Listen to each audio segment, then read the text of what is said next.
Welcome to the cooler report. I'm going to introduce our new products on my right hand, this mop sinks. And let's take overall size first. For the unit's entire length, about like 29 inches. Front to the behind, also about like 29 inches. And the overall height, it's about like 16 inches.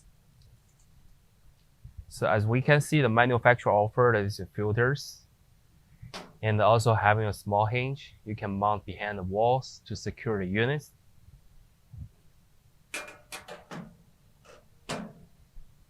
Okay, we can move closer to see the inner side dimensions.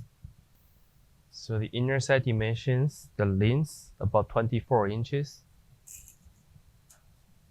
The width also 24 inches. And the depth about like 1 feet 12 inches.